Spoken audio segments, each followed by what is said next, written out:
والسلام على أشرف الأولين والآخرين خاتم النبيين حبيبنا وحبيب إله رب العالمين أبي القاسم محمد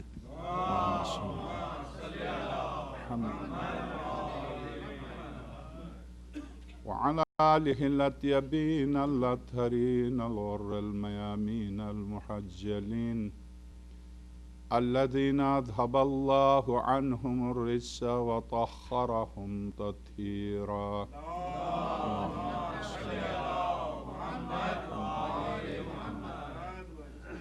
واللعنة الدائمة على أعدائهم أجمعين من أول يوم ظلمهم إلى لقاء يوم الدين. وبعد، فقد قال الحكيم في محكم كتابه العظيم ومبرم خطابه الكريم قوله الحق وهو أصدق القائلين. بسم الله الرحمن الرحيم.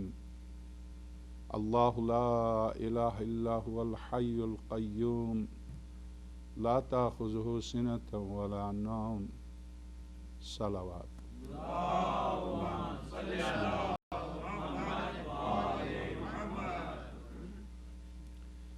یہاں کے عشرے کے لیے موضوع رکھا ہے، غالباً اس پر گفتگو تو ہوتی رہتی ہے، مگر ضمناً یا تو مصائب کے حوالے سے یا کبھی کبھی فضائل کے حوالے سے کوئی روایت پیش کر دی، مگر ہو سکتا ہے میرے علم میں نہ ہو، میں بھی ایک حقیر سا طالب علم ہوں، اور اس پر باقاعدہ عشرے اس عنوان پر پورا اس کے سارے اطراف پر اس پر ہونے والے اعتراضات یا جو سوالات ہیں ان کا جواب اس موضوع پر مکمل عشرہ میری نظر میں نہیں ہے۔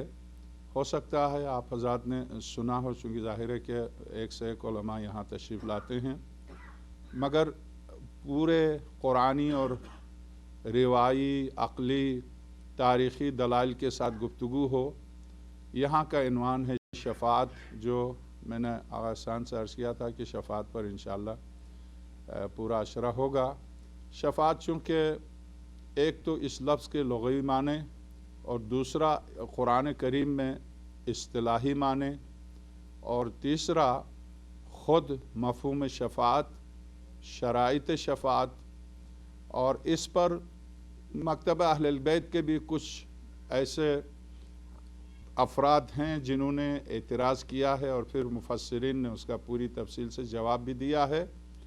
اس موضوع پر وارد ہونے والے اعتراضات اور اس کا جواب جو مراجع اور مفسرین جیسا آیت اللہ حسین طباطبائی جو تفسیر المیزان کے ذی القدر مصنف ہیں، یا اردو میں آپ کو تفسیر مل جاتی ہے، تفسیر نمونہ آیت اللہ ناصر مکارم شیرازی، اور ان کے ساتھ 7 مجتہدین نے مل کے واقعاً طول تاریخ میں بہت سی تفسیریں ہیں، ایک سے ایک علمی تفاسیر ظاہر ہے مکتبہ اہل البیت کی، مگر ایسی تفسیر جسے 7 مجتہدین نے مل کے لکھا ہو، یہ ایک معجزہ ہے۔ چونکہ آپ علمی حیثیت پر میں گفتگو نہیں کر رہا ہوں، مگر 7 علماء مل کے کسی کتاب کو لکھیں معجزہ سے کم نہیں ہے۔ اس کی وجہ یہ ہے کہ کہتے ہیں کہ اس کائنات کے وجود کے پیچھے صرف ایک ہستی کا کام ہے، اس میں 2 ہو ہی نہیں سکتے۔ کیوں؟ قرآن کریم کا یہ ارشاد کہ لو کان فیہما آلہۃ الا اللہ لفسدتا،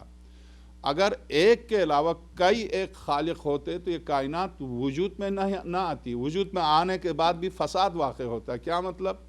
یعنی نظم کائنات، توحید کے دلائل میں سے آپ حضرت آیت اللہ خوئی رضوان اللہ تعالیٰ علیہ کی جو توضیح کراچی میں جو چھپی ہے، اس کے شروع میں جو اصول دین پر مختصر سی گفتگو کی ہے، اور بہت نفیس گفتگو، اس میں توحید کے اوپر نظم کائنات کا منظم طور پر چلنا، یہ خود اس بات کی دلیل ہے کہ ایک چلا رہا، ایک سے 2 نہیں چلا رہے ہیں۔ ایک سے زیادہ منتظم ہو تو وہ نظام چل ہی نہیں سکتا۔ آپ یہ دیکھیں کسی ادارے کے 2 صدر ہو ہی نہیں سکتے، نہیں چل سکتا وہ نظام، چھوٹے سے ادارے کے کائنات کل کا نظام ایک سے زیادہ کیسے چل سکتا؟ نہیں چل سکتا۔ اسے کہتے ہیں نظم کائنات، یعنی کائنات کی ہر شے، سورج کی حرکت، چاند کی حرکت، زمین کی حرکت. آپ سمجھیں کہ مولوی کہہ رہا سورج کی حرکت، جی ہاں قرآن نے کہا، ضروری نہیں ہے کہ سائنس اگر کہہ دے تو ہم مان جائیں. تو میں اتفاق سے شارجہ میں ایک مجلس پڑھ رہا تھا، نیچے اتفاق سے شارجہ یونیورسٹی میں ہمارے کراچی یونیورسٹی کے پروفیسر بیٹھے ہوئے تھے جو بہت متدین مخلص اور بڑے انقلابی. تو جس وقت میں نے سورہ یاسین کی اس آیت کی تلاوت کی، والشمس تجری، سورج چل رہا، تو میں جب نیچے اترا کہا قبلہ یہ آیت ذرا مجھے بتا دیں، سورہ یاسین لا کے دکھا دیئے. دیکھیے والشمس تجری، سورج جاری ہے، چل رہا. اگرچہ جاری کے دو معنی ہیں. ایک معنی یہ کہ پانی کی طرح جاری ہے، چشمے کی طرح جاری ہے چونکہ سورج ابل رہا ہے. ایک معنی اس کے یہ ہیں. اور دوسرے معنی کہ چلنے کے معنی میں جریان. آپ حدیث قصہ میں پڑھتے ہیں والفلک تسری، یعنی کشتی سمندروں میں خدا نے نہ کشتی پیدا کی، نہ سمندر پیدا کیے، نہ کشتیاں جو سمندر میں چلتی ہیں الا فی محبت ہؤلاء الخمسہ. تو وہاں تجری کشتی کے لیے آیا، یعنی وہ کشتی جو سمندر میں چلتی ہے. جریان کے معنی چلنے کے ہیں اور جاری ہونے کے ہیں. تو غرض ہے کہ سورج کی حرکت ہو، چاند کی حرکت ہو، زمین کی حرکت ہو، سیاروں کی حرکت ہو، ذات لم یزل کے علاوہ کائنات کی ہر شے متحرک ہے، ساکن نہیں ہے. ہر شے متحرک ہے. جب ہر شے متحرک ہے تو ہر حرکت کے پیچھے کسی محرک کا ہونا ضروری ہے. یعنی کسی محرک کے بغیر کوئی شے حرکت میں نہیں آ سکتی. اور پھر آپ یہ دیکھیں بقول شہید بزرگوار آیت اللہ باقر الصدر کے، فرماتے ہیں کہ کس نظام کے ساتھ چل رہے ہیں یہ سیارے. ایک سیارہ ایک انچ اپنی جگہ چھوڑ دے تو سورج کے دائرے سے نکل کے فنا ہو جائے. کس منظم طریقے سے یہ سیارے چل رہے ہیں. تو یہ نظم کائنات خود منتظم کی وحدانیت کی سب سے بڑی دلیل ہے کہ وہ ایک ہے جو اس نظام کو چلا رہا ہے. تو میں عرض کروں کہ جی ہاں، جس عنوان کو ہم نے یہاں کے لیے منتخب کیا ہے، قرآنی طور پر اس لفظ کے معنی، اس کی تفسیر تاریخی، حقیقی، روایی، اور اس پر اعتراض ہونے والے سب سے بڑا اعتراض جنہوں نے اعتراض کیا ہے وہ یہ، یعنی مفسرین، مجھ جیسے چھوٹے موٹے طلبہ نہیں، بڑے بڑے علماء نے اس موضوع پر اعتراض کیا ہے کہ شفاعت کے معنی انہوں نے سفارش میں لیے ہیں. سفارش، آئیے ابھی ہم نے شروع کیا جائے. سفارش میں اور شفاعت میں اگرچہ ایک مشابہت ضرور ہے مگر اس میں کچھ شرائط ہیں. تو میں سفارش کو لے کر پھر اعتراض کیا ہے کیا خدا بھی سفارشی ہے، یعنی سفارشیوں کی تلاش. پھر اس نظام میں، اس موجودہ بشری نظام میں اور اس عدل الہی کے نظام میں کیا فرق ہے. یہاں بھی سفارش چل رہی ہے، رشوت چل رہی ہے، وہاں بھی سفارش چل رہی ہے. تو اب پھر کیا مطلب اس کے کہ خدا جب کل کائنات کا مالک، ہر بندے کا مالک ہے، جب خود فیصلے کرتا ہے تو وہاں پھر سفارش کیوں چل رہی ہے. سب سے پہلا اعتراض یہ کیا گیا شفاعت کے اوپر. دوسرا اعتراض یہ کہ پھر شفاعت کی ضرورت ہی کیا ہے، شفاعت کی کیوں ضرورت ہے، کس بنا پر شفاعت، یعنی قیامت کے دن ہو یا زندگی میں ہو، ضروری نہیں. شفاعت کے لفظ شفاعت کے اندر قیامت نہیں ہے. شفاعت کے اندر یہ ایک لغوی لفظ ہے جس کے معنی قیامت یا دنیا کے نہیں ہے. اصل میں لغت سے شروع کرنا چاہیے تھا. لغوی طور پر شفاعت، شفع، یہ لفظ تین طریقوں سے آئی ہے، پیش کے ساتھ، زیر کے ساتھ، زبر کے ساتھ. اس لفظ کے معنی ہیں کسی چیز کو لغت میں، جو لغت کے معنی کہ لغت جو الفاظ بناتا ہے وہ کسی عقیدے کا پابند نہیں ہے. وہ تو مفہوم کو ادا کرنے کے لیے، مفہوم کے لیے لباس بناتا ہے. اس کی حیثیت ایک درزی کی سی ہے جو لباس سیتا ہے. اس کا عقیدہ اور عمل سے کوئی تعلق نہیں ہے کہ وہ اس طرح کا تھا، ہم اس کی بات کیوں نہیں ہے. لغت میں جب جائیں گے تو جس نے زبان کے الفاظ وضع کیے ہیں وہ مستند ہے اسی معنی میں. تو لغت میں یہ لفظ شفع یا شفع یا شفاعت جس نے وضع کیا ہے، کسی ایک شے کو دوسری شے کے ساتھ جوڑنے کے معنی میں. ایک شے کو دوسرے کے ساتھ جوڑنے کے لیے عربی میں کہتے ہیں جیسے ایک زمین ہے آپ بیچ رہے ہیں آپ کی زمین کا جو ہمسایہ ہے اسے حق شفا ہے. کیا مطلب؟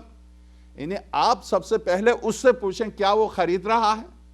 اگر وہ خرید رہا تو سب سے پہلا حقدار وہ ہے، چونکہ آپ کی زمین کے ساتھ اس کی زمین ملی ہوئی ہے. اور اسے شرع نے بھی یہ حق دیا کہ وہ دعویٰ حق شفا کرے. میں جو قیمت آپ کو بازار میں مل رہی ہے، اگر وہی قیمت جو اس زمین کا جو زمین ملی ہوئی ہے وہ دے رہا تو آپ اس کے علاوہ کسی کو نہیں دے سکتے. آپ اسی کو دیں. اس لیے کہ وہ کیوں برداشت کرے گا کہ اس کی زمین میں غیر آ جائے. وہ اپنے طور پر یہ سوچے گا اس کی حفاظت ہے کہ اس کی زمین، یہ زمین جو آپ کی اس کے ساتھ ہے، کہ اس کی زمین، یہ زمین بیچ رہے ہیں اسی کی زمین کے ساتھ ہو، تو اسے کہتے ہیں حق شفا. یعنی یہ آپ کی زمین لے کے اپنی زمین سے ضم کر دے گا. ایک تاغے کو آپ، علیکم السلام، تاغے کو آپ جوڑتے ہیں یہ موٹی کرنے کے لیے، مضبوط بنانے کے لیے، ایک تاغے کو دوسری تاغے سے جوڑتے ہیں، اسے کہتے ہیں شفا. یعنی آپ اس کو مضبوط کر رہے ہیں. ایک تاغہ کمزور ہوتا ہے، اسے مزید طاقت دینے کے لیے اس سے کے ساتھ ایک اور تاغے یا 3-4 تاغے اور جوڑتے ہیں، اسے کہتے ہیں شفا، جوڑنا. تو لفظ شفاعت کے معنی کسی شے کے ساتھ دوسری شے، معاف کیجئے گا شے شاید عربی کے الفاظ، کسی ایک چیز کو دوسری چیز کے ساتھ ملانا، ضم کرنا. ٹھیک، اسے کہتے ہیں شفا. اب یہ ہے لغوی معنی. اصطلاحی معنی اس لفظ کے کیا ہیں؟ ایک شخص کی کمزوری کو دور کرنا. ایک کمزور کی کم طاقت کے ساتھ ذرا سی طاقت ملا کے اس کی کمزوری کو دور کرنا. تو جس طرح سے ایک تاغے سے دوسرے یا تیسرے 3-4 تاغے ملا کے اس کو آپ نے طاقت دی، اسی طرح سے کمزور، مثلا ایک طالب علم ہے 10 نمبر لے کے آیا، اس کو پاس ہونے کے لیے 12 نمبر کی ضرورت تھی.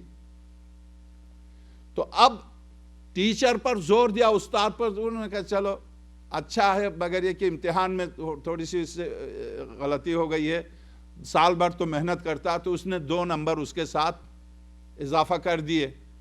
اسے کہتے ہیں شفاعت. اس کمزور طالب علم کی کمزوری کو دور کیا 2 نمبر اضافہ کر کے، اسے کہتے ہیں شفاعت. ٹھیک، جب شفاعت کے یہی لغوی معنی ٹھہرے کہ کمزور کی کمزوری کو دور کرنے کے لیے خارج کی کسی طاقت کا اس کے ساتھ اضافہ کرنا، یہ ہے شفا، شفاعت. تو اب آئیے ہم قرآن کریم میں جو قرآن کریم کی آیات پر جنہوں نے اعتراض کیا ہے، بعض آیات اس طرح کی ہیں کہ خود قرآن بھی کہہ رہا ہے، یاد رکھو اس دن کو جس دن لا تنفع الشفاعۃ الشافعین، شفاعت کرنے والوں کی شفاعت تمہیں کوئی فائدہ نہیں دے گی. اس طرح کی آیات کو دلیل بنایا. دلیل بنا کر ان علماء نے یہ پیش کیا کہ ان آیات کی بنیاد پر شفاعت ہے نہیں، اور اگر ہوگی تو بھی اس کا کوئی فائدہ نہیں ہے. اور قرآن کریم چونکہ بنیادی طور پر جو سب سے پہلا اعتراض ہے، وہ میں لغوی معنی بیان کرنے سے پہلے میں نے آپ کی خدمت میں عرض کیا کہ شفاعت کے معنی یعنی کمزور کی کمزوری کو دور کرنا. جب کمزور کی کمزوری کو دور کرتا تو خود خدا کیوں نہیں کرتا، کسی اور کے کہنے پر کیوں دور کرتا؟ کسی اور کے کہنے سے دور کرنا گویا وہاں بھی سفارش چل رہی ہے. جب وہاں بھی سفارش چل رہی ہے اور یہاں بھی سفارش چل رہی ہے، تو بشری نظام میں سفارش چلے تو اس کو غیر انصاف اور غیر عادل قرار دیں، اور خدائی نظام میں اگر سفارش چلے تو اسے عین عدل قرار دے. کیسے؟ میرے خیال میں آپ سن رہے ہیں.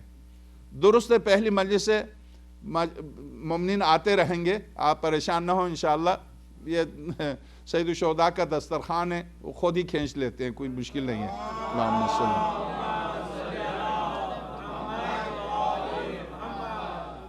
شفاعت اگر آپ اس لغوی معنی کے اعتبار سے دیکھیں تو کائنات کا کوئی شخص کامل و اکمل نہیں ہے، ناممکن ہے جب تک کسی کی مدد کے بغیر تنہا زندگی بسر کرے، ناممکن ہے. تو لغوی اعتبار سے بھی کائنات میں انسان اپنے وجود میں شفاعت کا محتاج ہے، شفاعت کا محتاج ہے۔ شفاعت اگر نہیں چاہتا ہے تو پھر وہی شخص زمیندار ہو، وہی شخص کاشتکار ہو، وہی شخص انجینئر ہو، وہی شخص ڈاکٹر ہو، وہی شخص وکیل ہو، وہی حاکم ہو، وہی محکوم ہو، وہی مزدور ہو، وہی مالک ہو، ناممکن ہے یہ۔ یہ انسانی زندگی جب تقسیم ہو جاتی ہے تو ہر انسان دوسرے انسان کی شفاعت کرتا ہے، ہر انسان دوسرے انسان کی کمی کو پورا کرتا ہے۔ ایک مثلا میں ایک دینی طالب علم کی حیثیت سے آپ کے دینی امور کو میں نے سنبھالا، ٹھیک، ایک منتظم ایک ادارے کو چلانے والے کی حیثیت سے منتظمین نے اس ذمہ داری کو سنبھالا، ٹھیک۔ ایک مومن ہے، منتظمین نہیں چلا سکتے، مولوی نہیں بول سکتا جب تک کہ اس ادارے کو چلانے کے لیے اس کی اساس و بنیاد نہ ہو۔ اور اساس و بنیاد کیوں سرور کائنات نے ارشاد فرمایا کہ اسلام کی اساس و بنیاد 3 ہیں، میں، میرے چاچا ابو طالب، میری بیوی خدیجہ۔ کیسے 3 تھے؟ اس لیے کہ اگر ابو طالب کا تحفظ نہ ہوتا رسالت ناتمام تھی، اور اگر خدیجہ کا مال نہ ہوتا تو تحفظ کے باوجود رسالت ناتمام تھی۔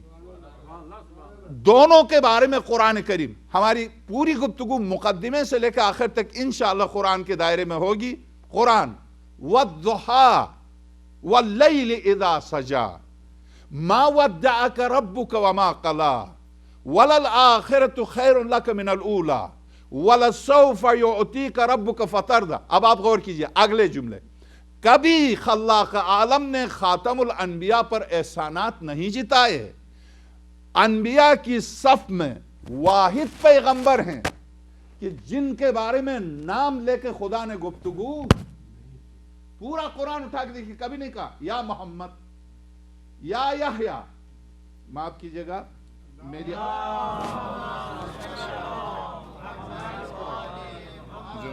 اس میں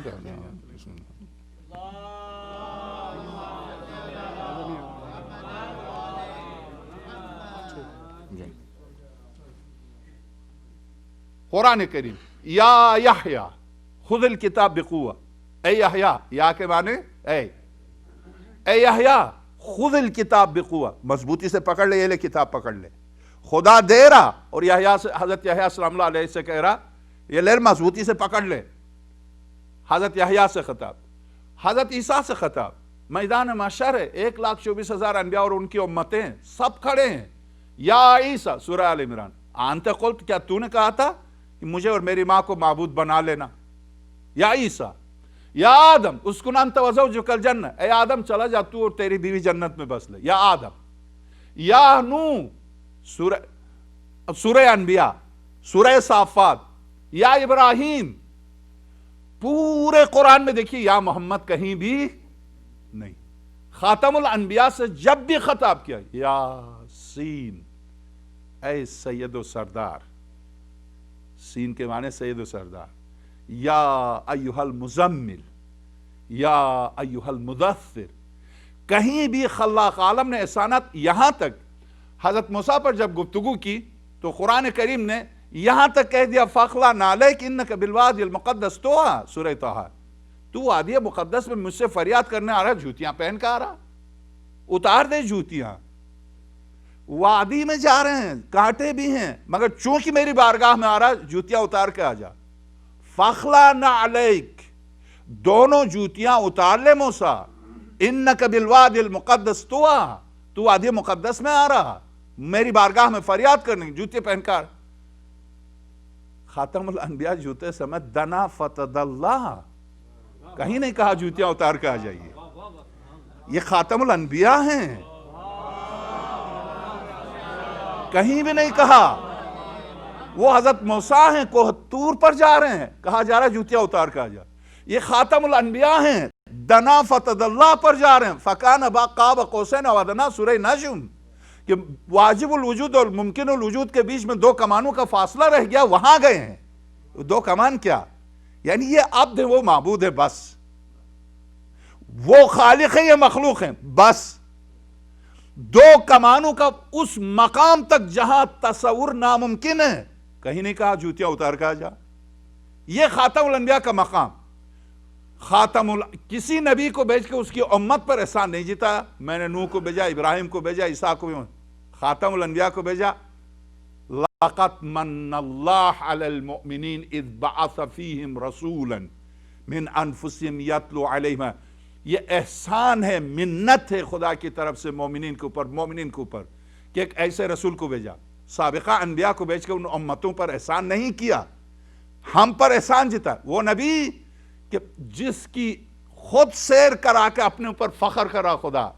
سبحان الذی اسری بعبدہ، پاک ہے وہ ذات جس نے سیر کرائی بندے کی. وہ نبی جسے سیر کرا کے سیر کرانے والا سیر کرانے پر فخر کر رہا.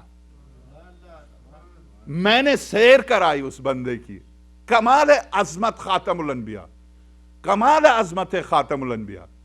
مگر اب آئیے، جب احسانات، حضرت موسیٰ کی دعا، کیا ہم نے جب حضرت موسیٰ نے کہا ربی اشرح لی صدری ویسر لی امری واحلل عقدۃ من لسانی یفقہوا قولی، پروردگار میرے سینے، یہی جملے خاتم الانبیاء نے کہے تھے. یہی جملے آپ کتاب ہماری ساری مکتب اہل البیت کی دعا، یہی دعا مانگی تھی. اور بلکہ یہی کہا تھا میرے بھائی موسیٰ نے جو تجھ سے مانگا وہ میں بھی تجھ سے مانگ رہا ہوں. خاتم الانبیاء کی عظمت کی خاطر دعا کو نقل نہیں کیا قرآن نے، جواب دعا کو نقل کرتے ہوئے کہا الم نشرح لک صدرک. کیا جب آپ کا سینہ تنگ ہو رہا تھا ہم نے کشادہ نہیں کیا؟ ووضعنا عنک وزرک، کیا بوجھ رسالت جس نے الذی انقض ظہرک، جس نے آپ کی کمر کو جھکایا تھا، اس کو ہم نے مددگار بھیج کے ہلکا نہیں کیا؟ ووضعنا عنک وزرک الذی انقض ظہرک ورفعنا لک ذکرک، کیا ہم نے آپ کے ذکر کو اپنے ذکر کے ساتھ بلند نہیں کیا؟ الم نشرح، درست. احسانات کہاں جتایا؟ کہاں احسان جتایا؟ سورہ ضحیٰ. الم یجدک یتیما فآویٰ، کیا جب تجھے یتیم پایا تو پناہ نہیں دی؟ سوال یہ ہے کہ کس نے پناہ دی تھی؟ خاتم الانبیاء کی یتیمی میں پناہ کس نے دی؟ بولیں تو ابو طالب نے. میں کس زبان سے کہوں کہ خدا کہہ رہا میں نے پناہ دی؟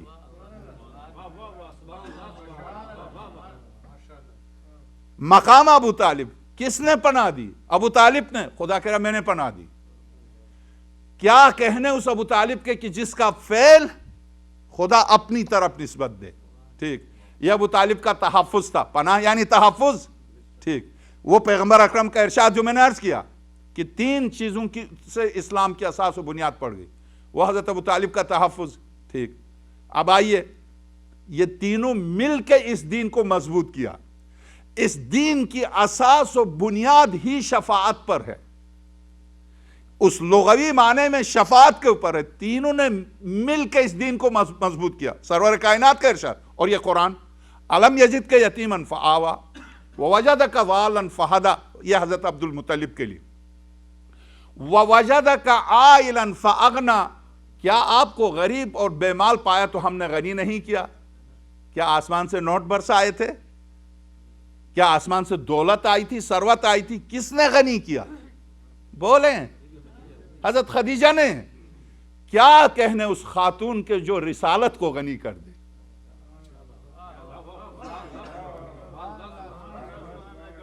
شخص کو نہیں، یہاں رسالت پر گفتگو ہو رہی، شخص پر نہیں. شخص پر نہیں، شخص کی بات اور ہے، صفت کی بات اور ہے.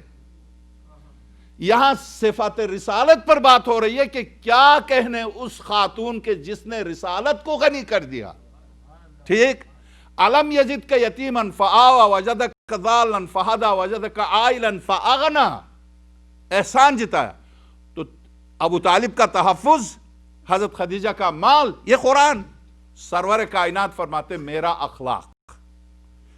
تو پتہ چلا اسلام کی بنیاد میں 3 چیزوں سے مل کر یہ اسلام کی بنیاد پڑ گئی. تحفظ ابو طالب، اخلاق پیغمبر اور مال حضرت خدیجہ سلام اللہ علیہ. تو اس کے اساس و بنیاد پڑی ان 3 ہستیوں سے. تو اس بنا پر اگر انسان کو آپ اس سے قطع نظر قرآن سے ہٹ کر، روایات سے ہٹ کر، اعتقادات سے ہٹ کر، لغوی معنی کے اعتبار سے آپ دیکھیں تو جس طرح سے لفظ تقلید پر لوگ بدھکتے ہیں، کہتے ہیں تقلید کیا معنی، پڑھے لکھا انسان کسی کی تقلید، اسی طرح سے لفظ شفاعت اگر اس کے لغوی معنی کے اعتبار سے دیکھیں تو کائنات میں کسی کا وجود ممکن نہیں ہے بغیر شفاعت کے اس زندگی میں۔ تو اگر اس زندگی میں جو چند روز کی زندگی ہے بغیر شفاعت کے یہ زندگی ممکن نہیں، تو ہمیشہ کی زندگی بغیر شفاعت کے کیسے ہے؟ ہمیشہ کی زندگی بغیر شفاعت کے کیسے ہے؟ بس فرق یہ ہے یہاں مجھ جیسا ایک حقیر انسان بھی کسی کی شفاعت کر سکتا، جہاں 1,24,000 انبیاء کھڑے ہوں گے تو وہاں شفاعت مخصوص افراد کو حق دیا جائے گا، وہاں اہلیت کی بات ہوگی، جس میں وہاں 1,24,000 انبیاء کی صف میں کھڑے ہو کر جو کہہ دے میں ہوں، میں کہہ رہا ہوں، تو اب کون ہوگا، کس طرح سے، کیا شفاعت اصل موضوع، یہ تو میں نے عرض کیا کہ اصل موضوع عقل کے اعتبار سے، نقل کے اعتبار سے، لغت کے اعتبار سے اصل موضوع ایک انسانی زندگی کا موضوع ہے جو ثابت ہے، اس پر آپ لغوی معنی کے اعتبار سے نہیں اعتراض کر سکتے اور اس کی مخالفت بھی نہیں کر سکتے۔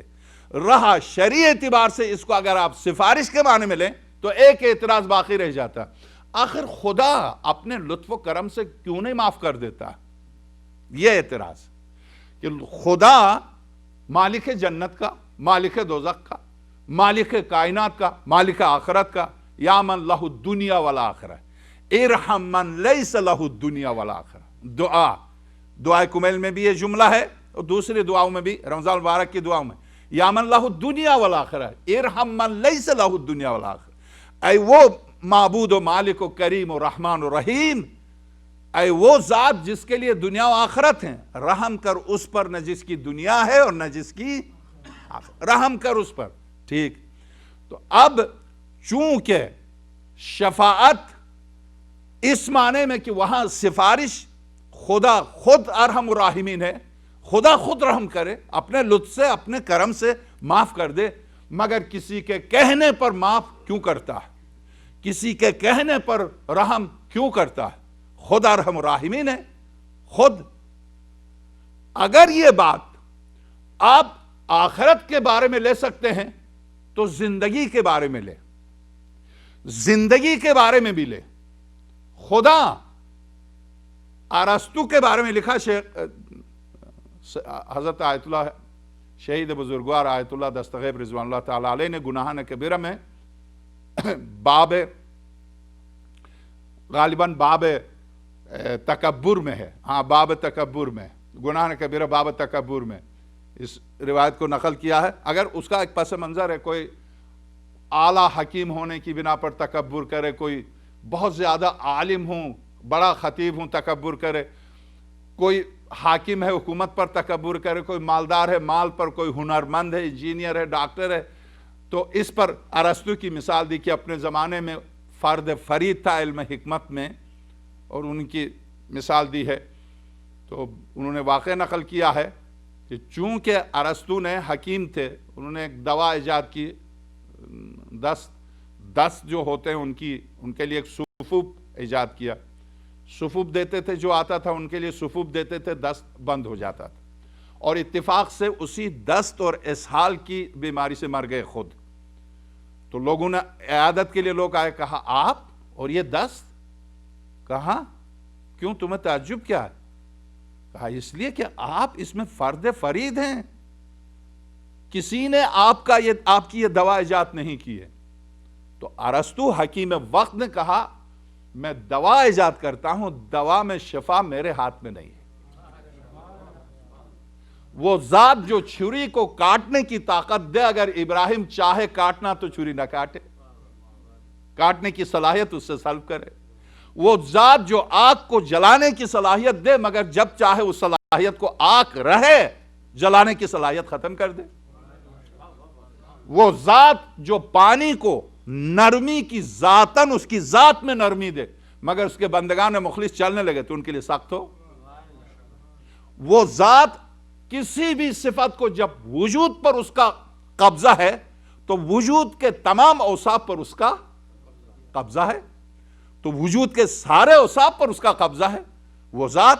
تو ایسی صورت میں اسے کیا ضرورت ہے کہ کسی کی سفارش کی بنیاد پر، تو اب اس ایسی صورت میں اسے کیا ضرورت ہے کہ دوا کے اندر شفا رکھے؟ میں اگر آپ بیداری سے سن رہے ہیں، بغیر دوا کے شفا دے. دوا ہی کو ذریعے شفا کیوں بنایا؟ بلا دوا دے، بلا دوا کیوں چلا جاؤں؟ میری طرح ہے، ڈاکٹر ہے، میری طرح ایک انسان ہے، میڈیکل میں گیا، چند سال گزارے، چیرنا پھاڑنا، اور بقول ہمارے معاف کیجیے گا ڈاکٹر صاحبان کو برا نہ لگے، وہ کہیں کہ مولوی کیا کرتا؟ مولوی تو لوگوں کی جیبیں چیرتا ہے. بہرحال تو میں عرض کروں آپ کی خدمت میں، ہمارے حبیب پبلک اسکول میں پڑھاتا تھا، تو ہمارے پرنسپل تھے یہیں کے، پی ایچ ڈی تھے، امریکہ، یہاں کے نہیں، امریکہ کے پی ایچ ڈی تھے. تو کسی نے انٹرویو دینے آئے تھے، ڈاکٹر صاحب آپ تو ڈاکٹر ہیں، وہ یہ سمجھ رہے تھے وہ میڈیکل ڈاکٹر ہیں. تو ہمارے ڈاکٹر صاحب جو یہاں کے بیالوجی میں پی ایچ ڈی تھے امریکہ سے، بہت اچھے پڑھے لکھے آدمی تھے. تو کہا دیکھو یہ جو آپ بار بار ڈاکٹر صاحب، آپ تو ڈاکٹر ہیں، آپ غلط سمجھ رہے ہیں، وہ چیرنے پھاڑنے والا ڈاکٹر نہیں ہوں، میں پڑھا لکھا ڈاکٹر ہوں. تو میں عرض کروں کہ آپ یہ دیکھیں کہ جتنے ڈاکٹر ہیں، جتنے حکیم ہیں، جتنے مولوی ہیں، یہ بات دور تک جا رہی ہے. کہاں تک؟ خدا خود ہدایت کر انبیاء کو کیوں بھیجا؟ خدا خود شفا دے، دوا کو کیوں ایجاد کیا؟ خدا خود بٹھا کے روٹی دے، مجھ سے کیوں کام لے رہا؟ خدا خود سب، یعنی خدا ہے یا مزدور ہے؟ آئے میرا سارا کام کر کے دے، پکا کے کھلا کے. اے بندے خدا، اگر آپ نے خدا کو خدا مانا ہے تو خدا ہے، خدا ہے، وہ مالک الملوک ہے. وہ اس نے اگر انسان کی ہدایت کے لیے زندگی میں جب انبیاء بھیجے تو اس وقت آپ نے اعتراض نہیں کیا کہ خود ہدایت کیوں نہیں کرتا، انبیاء کو کیوں بھیجا؟ تو جنہوں نے اس کی راہ میں زحمت اٹھائی تھی انہیں اپنی بارگاہ میں شفاعت کا حق دیا. ایک ڈاکٹر کو اگر اس کے ہاتھ میں شفا رکھی اور مریض جا رہے ہیں اس کے پاس، تو جو روحانی مریض تھا اس نے اس مقام پر جہاں سوائے اس ڈاکٹر کے کوئی کام نہیں آ سکتا اس کی طرف رجوع کیا. تو زندگی میں بھی یہی نظام تھا، وہاں بھی یہی نظام. زندگی میں آپ نے اعتراض نہیں کیا، آخرت میں کیوں اعتراض کر رہے ہیں؟ تو اس اعتراض پر منطقی، فلسفی اور تاریخی اعتبار سے مثالوں کے ساتھ میں کل انشاءاللہ اس کے تمام پہلو پر، اس کے تمام اعتراضات میں آپ کی خدمت میں کل دی. صرف اعتراضات جو کیے گئے ہیں تفسیر لے کے آؤں گا. آیت اللہ محسن قراتی جو اب چونکہ اس وقت، پہلے جب آیت اللہ نہیں تھے 10 سال پہلے، اب ظاہر ہے وہ حوزہ علم میں پڑھاتے بھی ہیں، پڑھتے بھی ہیں، اور اب وہ آیت اللہ بھی ہیں، اور ایران ٹی وی پر، جمہوریہ اسلامی کے ٹی وی پر آتے ہیں، درس دیتے ہیں. ان کی کتاب ہے معاد، قرآن میں معاد.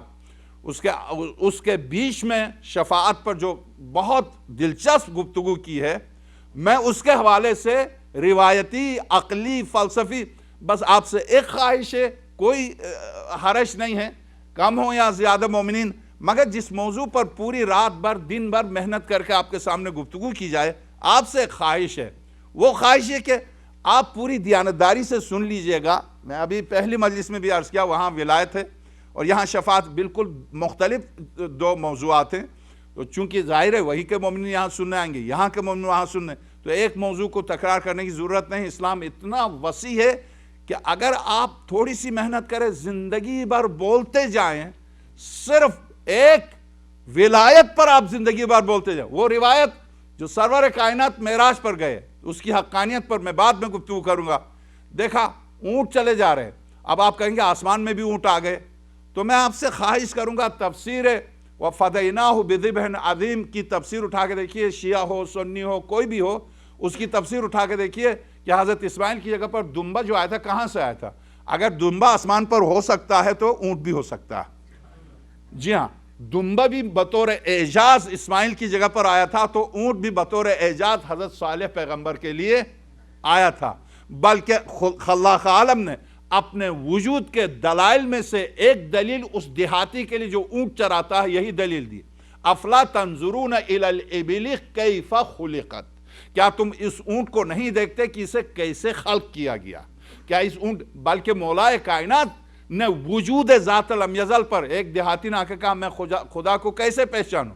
تو حضرت نے ناطق قرآن نے فرمایا خدا کو تو صحرا میں، چونکہ صحرائی تھا، صحرا میں جاتا، ہاں میری زندگی صحراؤں میں گزرتی ہے، مجھے حیرت ہے کہ تو کیسے خدا کو نہیں پہچانتا؟ تو صحرائی ہے، تجھے تو سب سے پہلے خدا کو جاننا ہے۔ کہا وہ کیسے امیر المومنین؟ وہ اس لیے تو صحرا میں جاتا ہے، کبھی ایسا دیکھا کہ دور تک کوئی حیوان نظر نہیں آتا مگر اس کے قدم کے نشان ہے؟ کہاں؟ کبھی ایسا دیکھا کہ اونٹ نہیں ہے، اونٹ کی مینگنیاں ہیں؟ کہاں؟ کیا اونٹ کی مینگنی سے آپ نے کیا دلیل لی؟ کہا یقیناً یہاں سے اونٹ گزرا ہوگا۔ کہا آپ نے قدم کے نشان سے کیا ثابت کیا؟ کہا یقیناً کوئی گزرا ہوگا تبھی تو قدم کا نشان ہے۔ تیری عقل پر حیرت ہے، قدم کے نشان چلنے والے پر دلیل، اونٹ کی مینگنی، اونٹ کے وجود پر دلیل، اور یہ کائنات اپنے موجود پر دلیل نہ ہو؟ تیری عقل پر مجھے حیرت ہے کہ اونٹ کی مینگنی سے فوراً تو سمجھ گیا اونٹ گزرا ہے، یعنی اونٹ کے وجود پر دلیل۔ اتنی بڑی کائنات سے خالق پر تیرے پاس دلیل، مجھے حیرت ہے تیری عقل پر۔ تو میں عرض کروں، جی ہاں، چونکہ شفاعت ائمہ علیہ السلام کی بہت سی روایات، مستند ترین روایات، اصول کافی میں، من لا یزل الفقی میں، تہذیب میں، استفسار میں، چاروں ہماری بنیادی اور اساسی کتابیں، ان میں یہ روایت قدر مشترک ہے کہ تین چیزوں پر عقیدہ نہ رکھنے والا ہم میں سے نہیں ہے، ہم میں سے نہیں ہے، تین چیزوں پر عقیدہ رکھنے والا۔ ایک، معراج جسمانی، سرور کائنات کا معراج جسمانی تھا، روحانی نہیں تھا، خواب نہیں تھا، جسمانی تھا۔ دو، ہماری شفاعت پر اعتقاد نہ رکھنے والا۔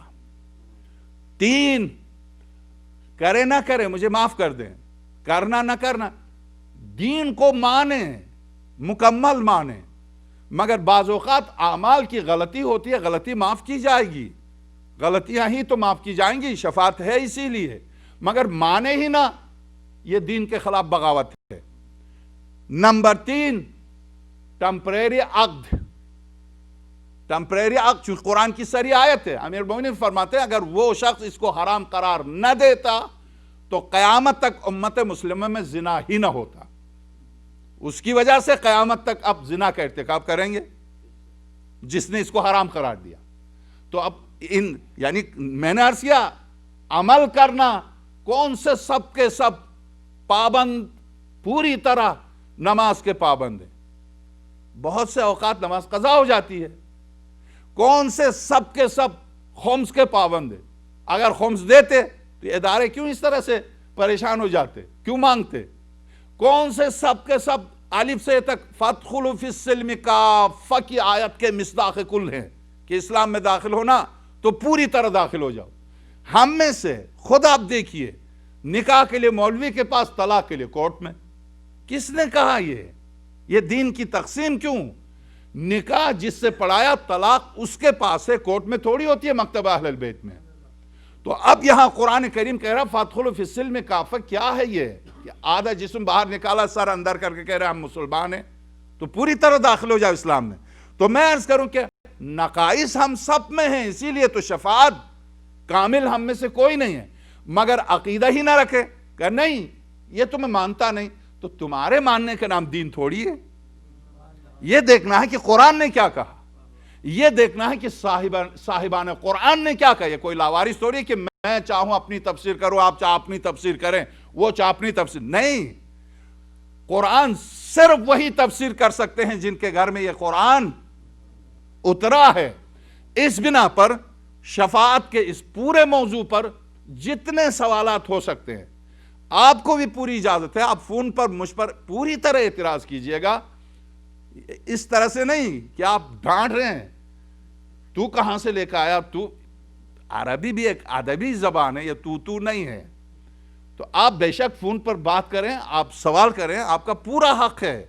ایسا نہیں کہ ابا خبا کے ذریعے میں اپنی گفتگو آپ پر تھوپ کے چلا، نہیں. یہ مکتب آقا عبداللہ الحسین، یہ دسترخوان ہے. ابھی میں نے عرض کیا یہ نعمتوں سے سجا ہوا، ہر ایک کو یہاں سے نعمت مل رہی ہے. اگر کوئی کمی ہے تو آپ سوال کیجئے. آپ یہ کہ جدید دور میں اتنی آسانی ہو گئی کہ ایک لمحے کے اندر جہاں بیٹھے ہوئے مرکز میں ان سے جواب لایا جا سکتا ہے، کوئی مشکل نہیں ہے. قم سے نجف سے جواب لایا جا سکتا ہے. اس لیے موضوع سے متعلق جب آپ گفتگو سنیں پوری توجہ سے سنیے. پہلی درخواست، سوالات ضرور آپ ذہن میں جو سوال ہے آپ اس کو قرض نہیں رکھیے، آپ اسی وقت مولوی سے پوچھئے کہ یہ جو آپ نے کہا تھا کہاں سے کہا، کیسے کہا. ٹھیک. دوسری درخواست. تیسری درخواست ہے کہ جو امیر المومنین صلوات اللہ وسلم علیہ جب کوئی نقطہ بیان فرماتے تھے تو فرمایا کرتے تھے کہ یہ نقطہ اپنی آستین میں لپیٹ کے لے جاؤ، آستین میں لپیٹ کے لے جاؤ اس نقطے کو. مثلا ایک شخص سے حضرت نے فرمایا کہ دیکھو جب تک انسان گفتگو نہیں کرتا بات اس کے پابند ہے، جب انسان کی زبان سے بات نکلے تو انسان اپنی بات کا پابند ہے. 10 دفعہ سوچو تم کیا کہہ رہے ہو، اس لیے کہ جب زبان سے بات نکل جائے اگر وہ غلط نکلی ہے تو اس غلط کو صحیح کرنے کے لیے 1000 غلطیاں ہوں گی. اس لیے انسان 10 دفعہ سوچ کے جملہ کہے جو کہہ رہا کہ کہاں تک صحیح ہے. جذبات سے نہیں بلکہ عقل و ذہن و ضمیر سے گفتگو کرے، نہ کہ جذبات سے. تو ایسی صورت میں آپ کے ذہن میں بھی اگر میں کل پورے سوالات میں آپ کی خدمت میں پیش کرتا ہوں، آپ کے ذہن میں مزید کوئی سوال ہو آپ ضرور سوال کیجئے گا. مجھے خوشی ہوگی آپ کے سوال سے، اس لیے کہ مجھے اطمینان ہوگا کہ آپ سن رہے ہیں، سو نہیں رہے. ہاں تو اس میں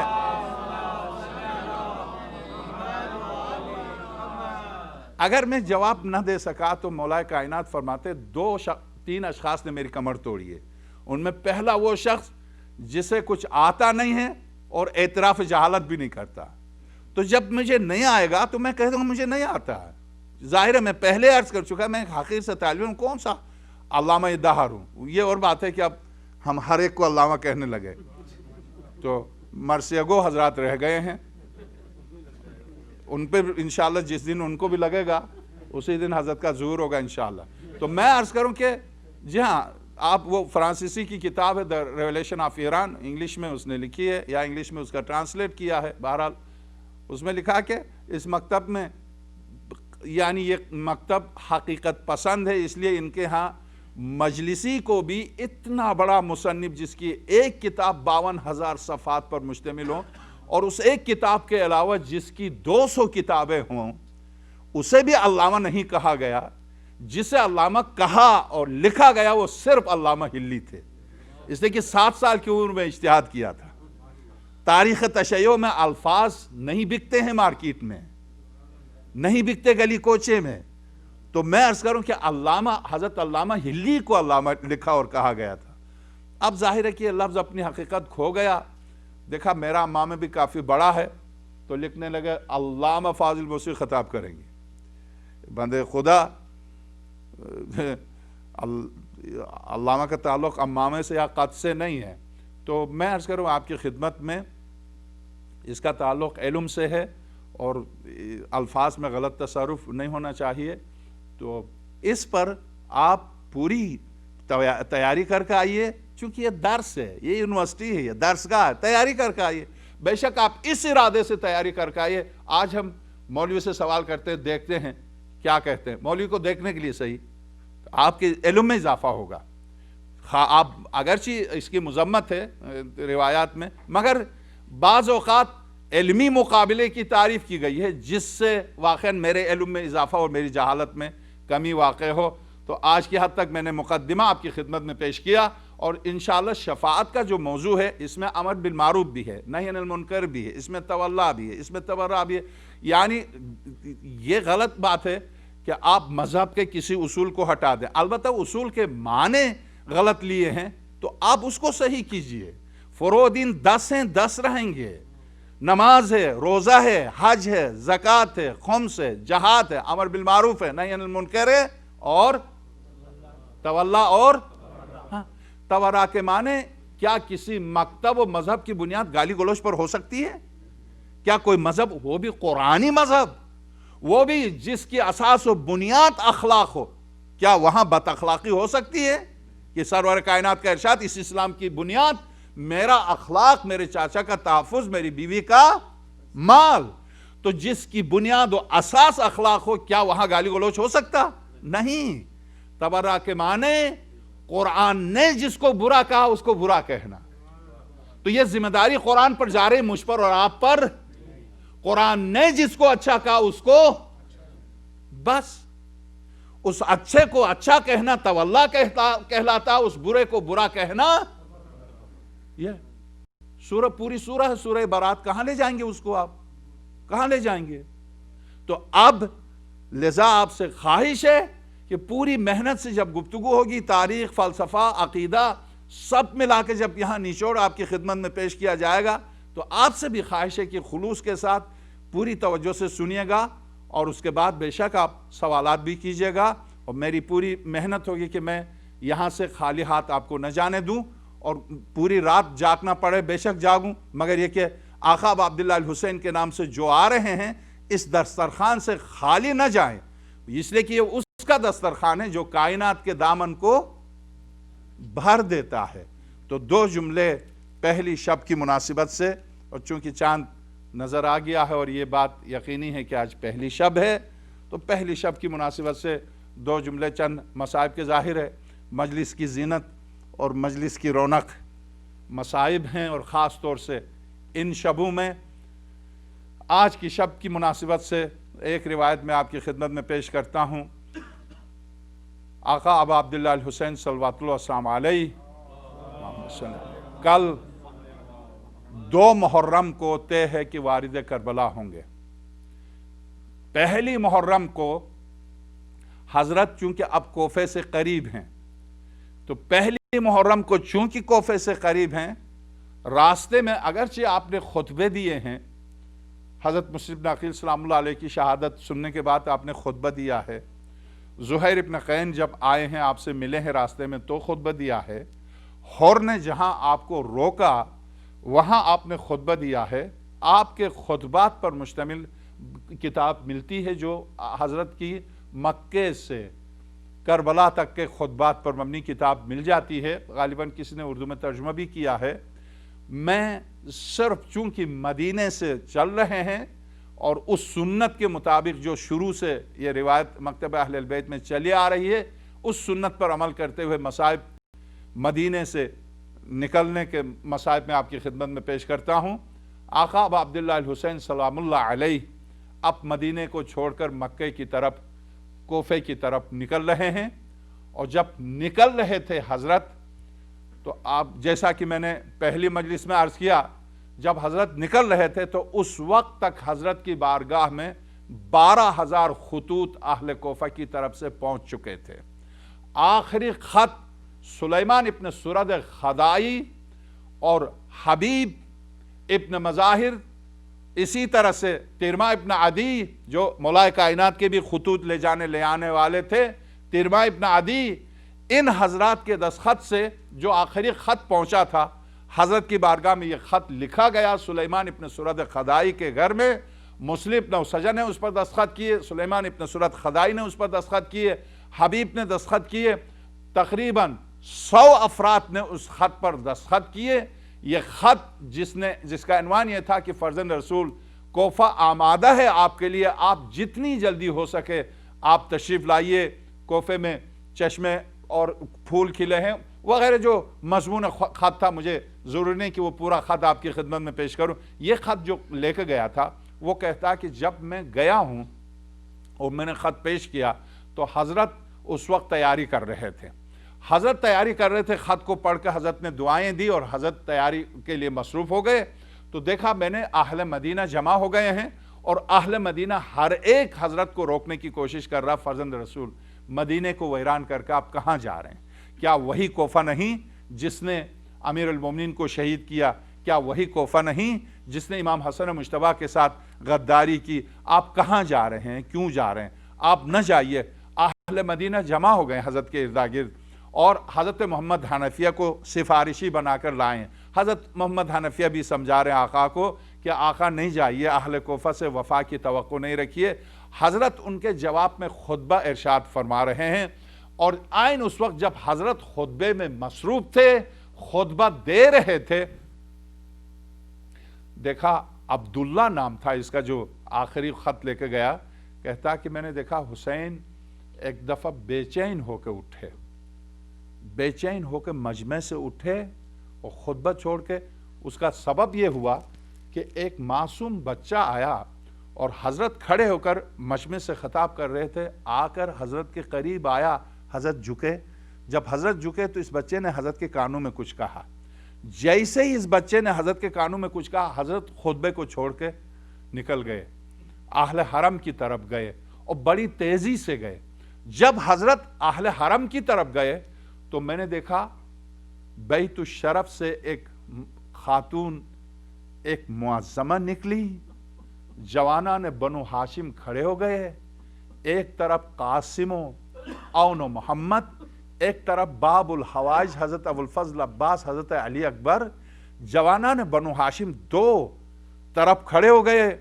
ایک عظیم ہستی عجب جلال و عظمت کے ساتھ نکلی اور حسین قریب گئے اور قریب جا کر لے کے آئے اور اپنے زانوں کو سامنے کیا، کہا کہ آپ یہاں قدم رکھ کے سوار ہو جائیے۔ جب حسین نے سوار کیا تو اب میں سمجھا یقیناً عظیم ترین خاتون ہیں جنہیں حسین سوار کرا رہے ہیں اور اپنے زانوں پر قدم رکھوا کے سوار کرا رہے ہیں۔ جب انہیں سوار کرا کے پلٹ آئے تو میں نے پوچھا آقا اس طرح سے بے چین ہو کے آپ چلے گئے، کون تھے؟ اب تک یہ سب تیاری ہو رہی تھی، آپ کے جوانان بنو ہاشم سب کام کر رہے تھے، آپ خاص طور سے گئے اور اس طرح سے گئے تڑپ کے، کون تھی؟ تو حضرت کی آنکھوں میں نے دیکھا، میرے اس سوال کی وجہ سے حضرت کی آنکھوں میں آنسو آئے۔ اے شخص تجھے نہیں پتا، میری ماں جایا زینب تھی کہ جنہیں مجھے خود جا کے سوار کرانا تھا، میں نے جا کے سوار کرایا، شہزادی زینب کو سوار کرایا۔ بس ارباب اعضاء، میں رخصت کے بارے میں اتنی سی بات عرض کر دوں کہ کس طرح سے حضرت زہرا کی قبر مقدس سے حسین رخصت ہو رہے ہیں، کس طرح سے روضہ سرور کائنات سے رخصت ہو رہے ہیں، اور کیسے سر رکھ کے ماں کی قبر پر سر رکھ کے رو رہے ہیں، اے والد گرامی جا رہا ہوں۔ اور بس اتنی سی بات آپ ذہن میں رکھیے گا کہ آیت اللہ عبدالحسین دستغیب نے یہ روایت نقل کی۔ میں جب کسی کو آیت اللہ کہتا ہوں تو میں اپنے طور پر نہیں کہتا ہوں، حوزہ علمیہ نے جن کو آیت اللہ کہا اور لکھا اسی طور پر میں ان ہستیوں کا اسی طرح سے نام لیتا ہوں، ورنہ یہ نہیں سمجھے میں جس کو چاہوں آیت اللہ بنا، میری حیثیت کیا، میں ایک حقیر سے طالب علم۔ آیت اللہ شہید بزرگوار دستغیب نے الزہرا نامی کتاب لکھی ہے۔ الزہرا نامی کتاب میں عجیب ترین واقعہ جو دیا آپ یقیناً سن چکے ہوں گے۔ شہید بزرگوار جیسی ہستی وہ لکھتے ہیں کہ جب شہزادی کونین کی شہادت واقع ہوئی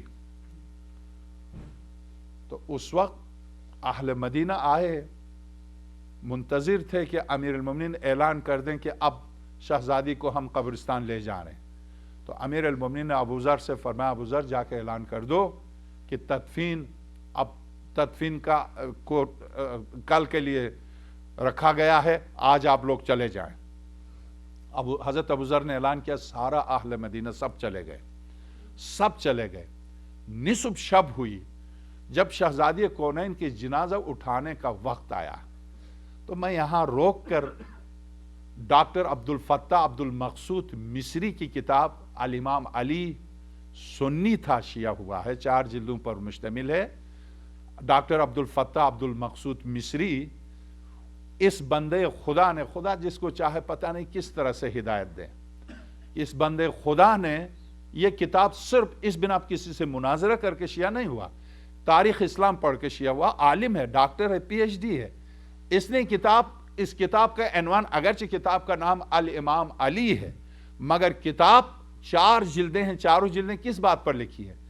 ان کا سوال یہ ہے کہ جس زہرا کے دروازے پر رسالت 9 دفعہ سلام کے لیے آتی تھی، رسالت، وہ زہرا کیوں اکیلی نصف شب کو دفنائی گئی؟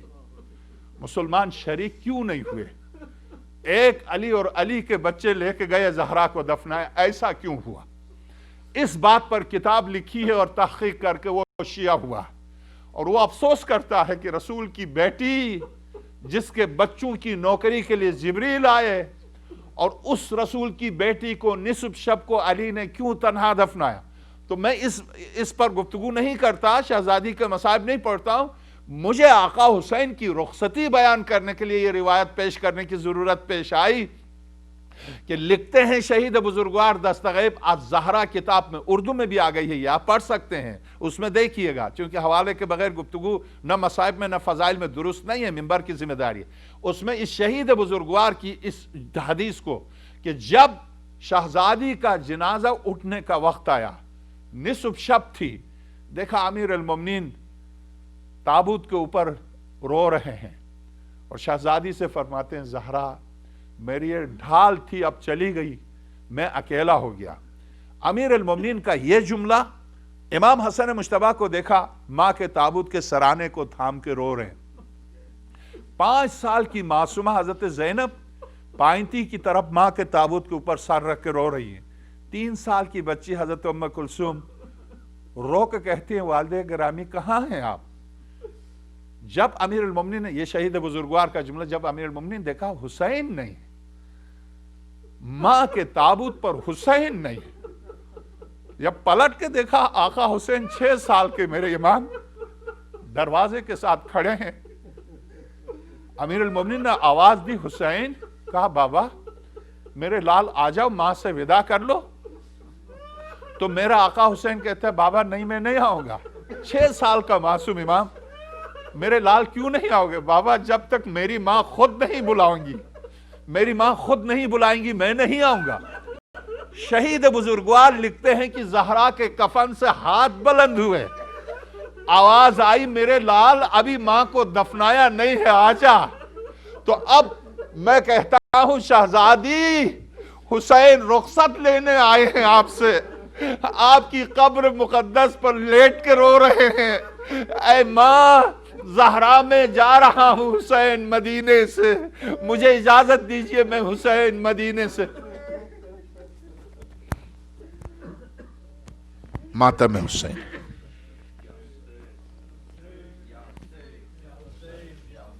فقد قال الحكيم في محكم كتابه العظيم ومبرم خطابه الكريم قوله الحق وهو أصدق القائلين بسم الله الرحمن الرحيم ولله الشفاعة جميعا صدق الله العلي العظيم صلوات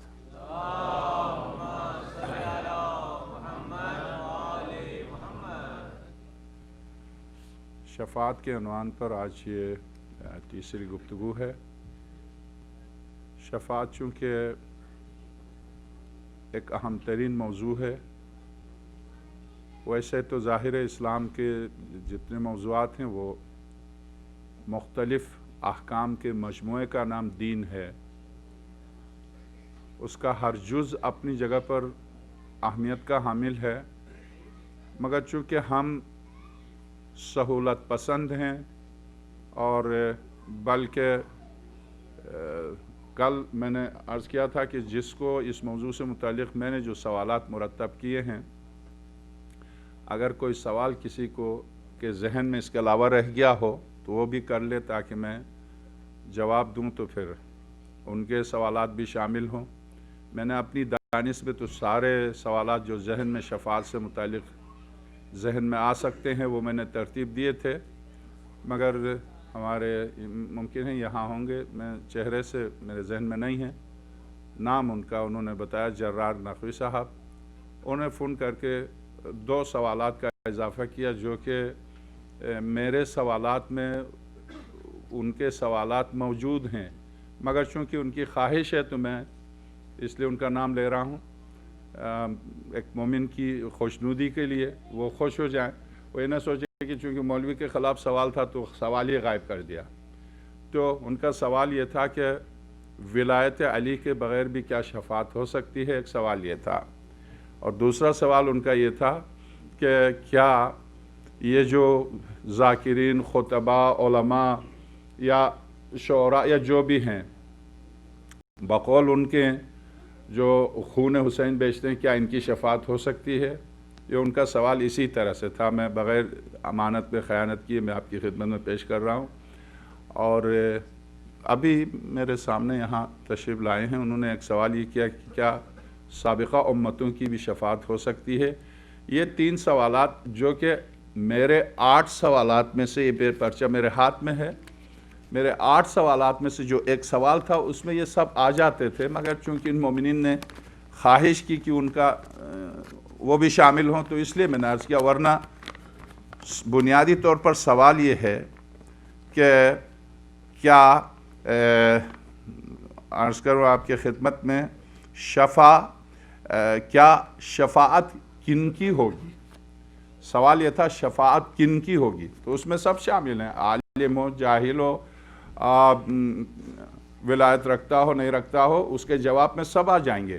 مگر چونکہ انہوں نے خاص طور سے زحمت کی اور فون کر کے معلوم کیا، پھر یہاں مومن نے جوان نے ابھی مجھ سے کہا کہ کیا سابقہ امتوں کی بھی شفاعت ہوگی، حالانکہ شفاعت کن کی ہوگی اس میں سب شامل ہیں، شروع سے لے کے قیامت تک آنے والی نسلیں، سب اولاد آدم سب شامل ہیں.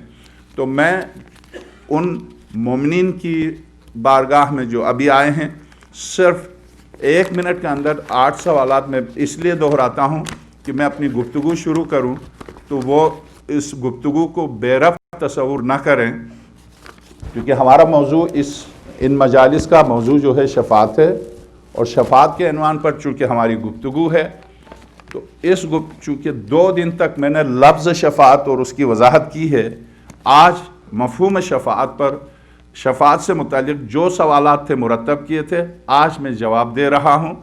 کیا شفاعت روز قیامت یقینی ہے؟ پہلا سوال یہ تھا جس پر آج میں انشاءاللہ قرآن کریم اور اس کی تفسیر میرے ہاتھ میں ہے، قرآن کے حوالے سے پوری تفصیل سے اس کا جواب دوں گا. کیا شفاعت روز قیامت یقینی ہے؟ پہلا سوال تھا. کیا شفاعت صرف انبیاء علیہ السلام کریں گے؟ دوسرا سوال تھا. شفاعت کن لوگوں کی ہوگی؟ اس میں جو میں نے جو 2 مومنین نے سوال کیا وہ اس میں شامل ہے، شروع سے لے کر آخر تک کن لوگوں کی شفاعت ہوگی. نمبر 4، خدا خود عفو درگزر کیوں نہیں کرتا؟ دوسروں کو سفارشی بنانے کی بارگاہ الہی میں ضرورت کیوں ہے؟ 5واں سوال، کیا شفاعت بغیر محنت کے مزدوری لینا نہیں ہے؟ یعنی اگر میں کچھ بھی نہ کروں، میں یہ کہہ دوں کہ بیٹھے ہوئے وہاں پر مجھے کچھ کرنے کی ضرورت نہیں ہے، تو کیا واقعاً میرے بغیر کسی عمل کے وہاں واقعاً ملے گا مجھے کچھ؟ اور اگر مل جائے تو کیا یہ بغیر محنت کے مزدوری ملنے کے مترادف نہیں ہے؟ پھر قرآن کریم کی ان آیات کو کہاں لے جائیں گے جو قرآن کہہ رہا ہے وَأَن لَيْسَ لِلْإِنسَانِ إِلَّا مَا سَعَىٰ، ہم نے دنیا اور آخرت میں انسان کے لیے سوائے اس کی محنت کے کچھ بھی نہیں رکھا. تو اگر شفاعت سے مل جائے تو محنت تو کی نہیں اس نے، محنت کے بغیر اس کو ملی کیسے؟ وہ بھی جنت، وہ بھی ہمیشہ کے لیے، تو یہ تو فائدے میں رہا. نقصان تو وہ رہا نقصان میں جو دنیا میں بھی دربدر ہوا، پتہ چلا وہاں گیا تو بھی کچھ بھی نہیں ملا. تو کیا شفاعت بغیر محنت کے مزدوری لینے کے مترادف نہیں ہے؟ نمبر 6، کیا انبیاء و ائمہ و شہداء و صالحین خدا سے زیادہ رحم والے ہیں کہ وہ تو قیامت کے دن رحم کریں اور بارگاہ الہی میں سفارش کریں تو وہ ارحم الراحمین خود رحم کیوں نہیں کرتا؟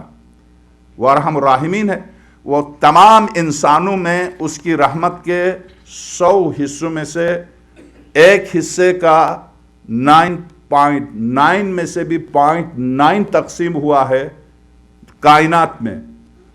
تو اب انسانی رحمت کو جمع کریں، وہ انسان تو رحم کرے دوسرے انسانوں پر، اور خود ارحم الراحمین وہ کیوں نہیں رحم کرتا؟ وہ خود ہی درگزر کیوں نہیں کرتا؟ سفارش کی ضرورت کیا ہے؟ ٹھیک. اگر اہم ترین سوال یہ تھا 7واں، اگر خدائی قانون عدل کے مطابق ہے تو کیا سفارش عدل کے خلاف نہیں ہے؟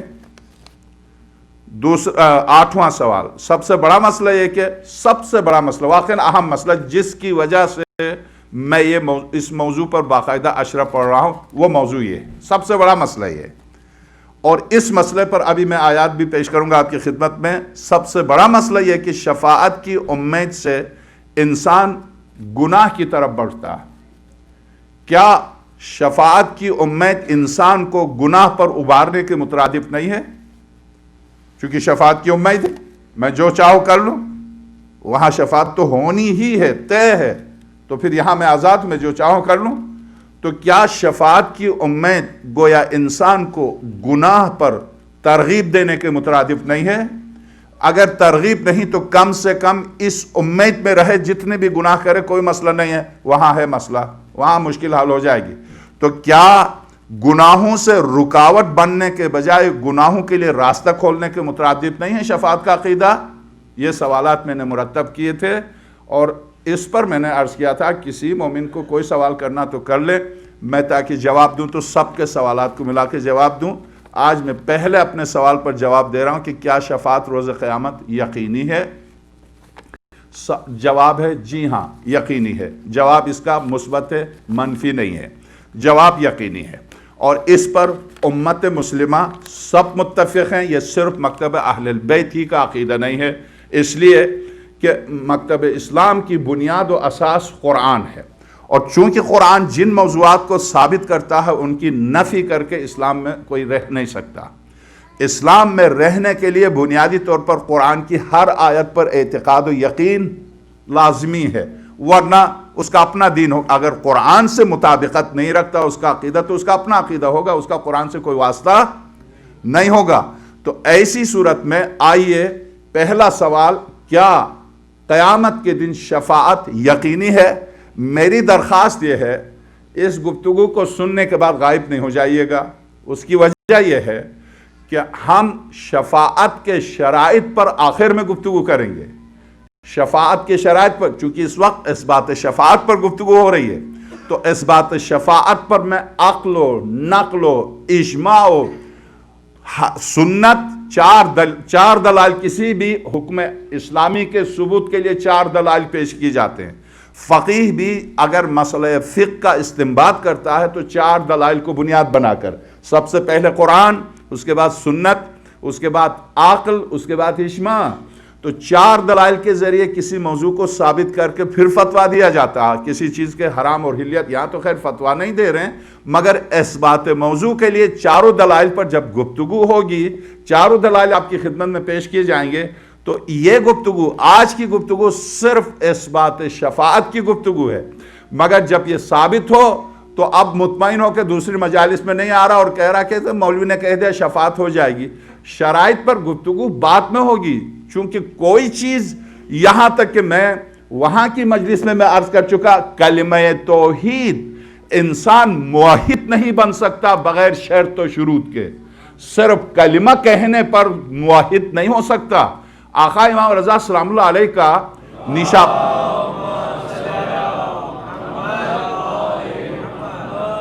میرے خیال میں آپ حضرات پہلے ہی آگے آ جائیں. انہوں نے درخواست کی تھی، آپ نے ہل کے نہیں دیا.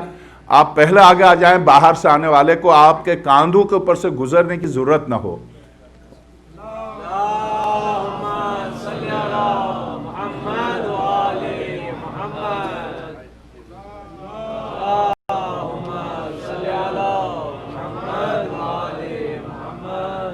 ایک اور صلوات دیجیے.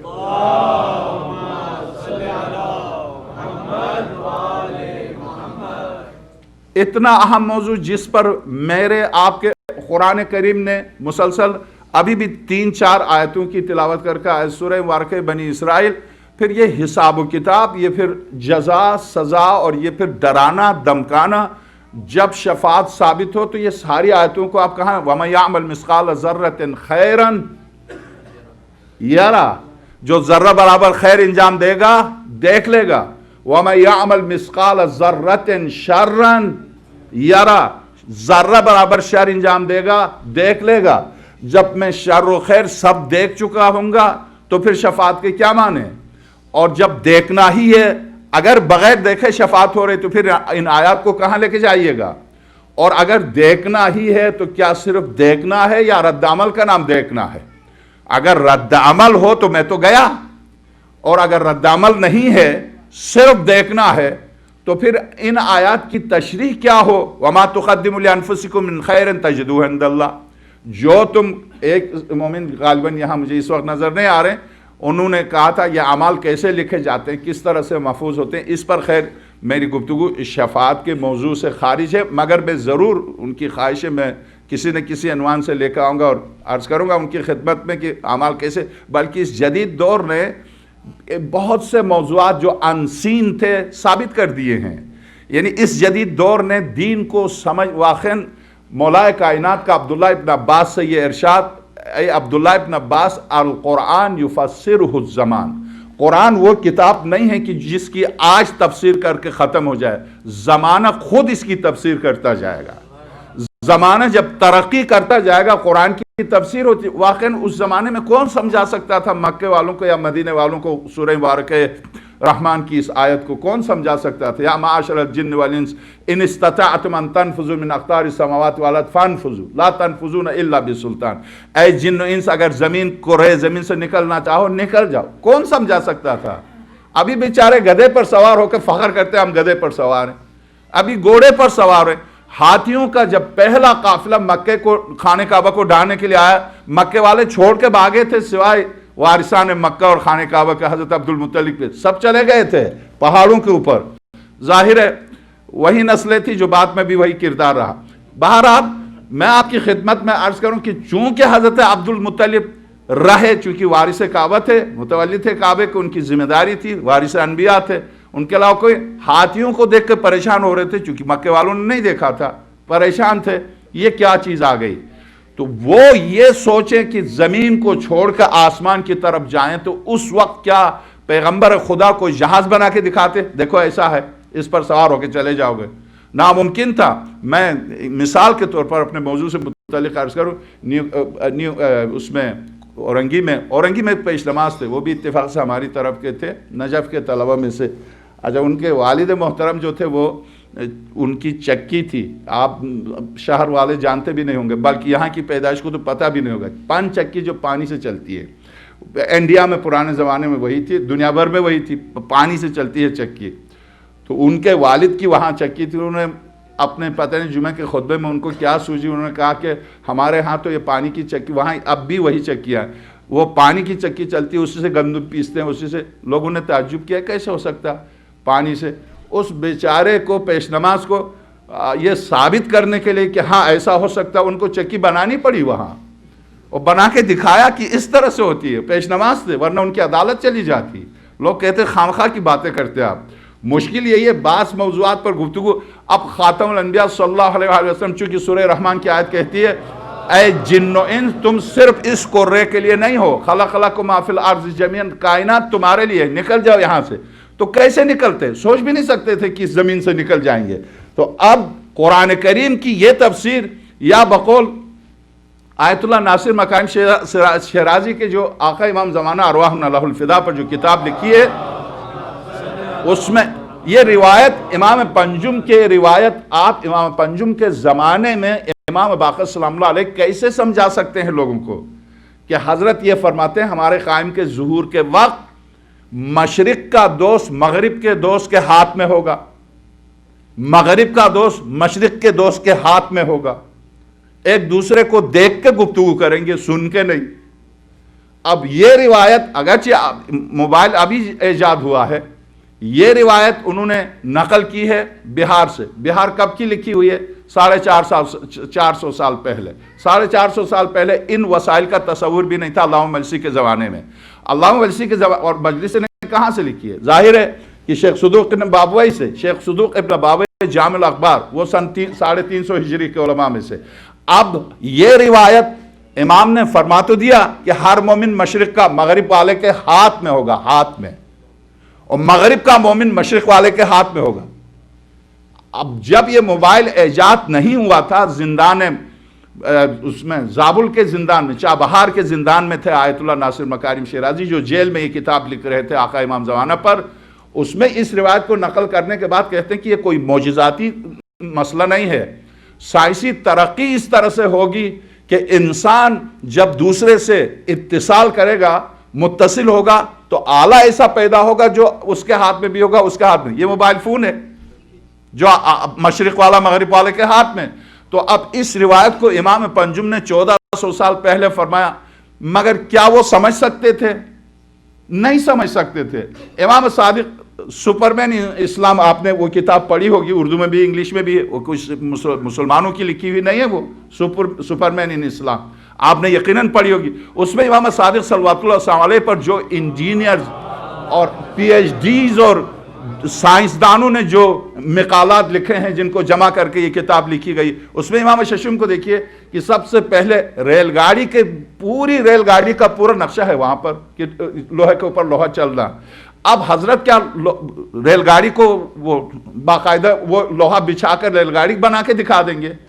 مشکل ہے یہ پریکٹیکلی اس زمانے میں، مگر بتا تو دیا.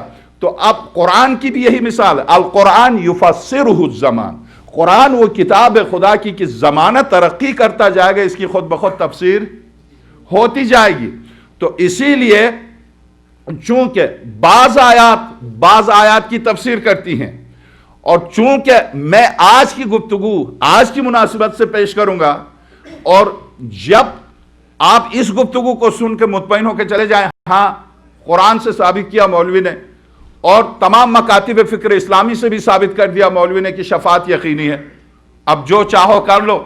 تو یاد رکھیے، میں اپنے اس مقدمے کے طور پر، اپنی شرعی ذمہ داری کے طور پر پہلے ہی سے عرض کروں، شفاعت 100% یقینی ہے. 100 سے زیادہ آیتیں ابھی میں ان میں سے 50 نہیں تو 25 آیتیں تو ضرور تلاوت کروں گا، آپ ہل کے نہ دیں، چلے بھی جائیں گے تو میں پڑھتا رہوں گا.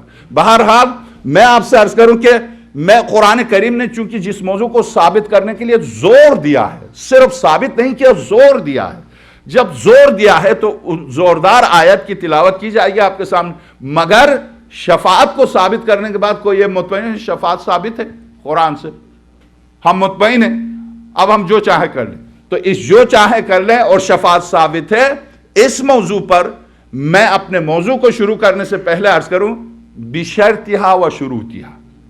شفاعت مطلق نہیں ہے، بشرط ہے. شفاعت مطلق نہیں ہے، بشرط ہے. یہاں تک کہ توحید میری آپ کی قابل قبول نہیں ہے، مطلقاً بشرط ہے.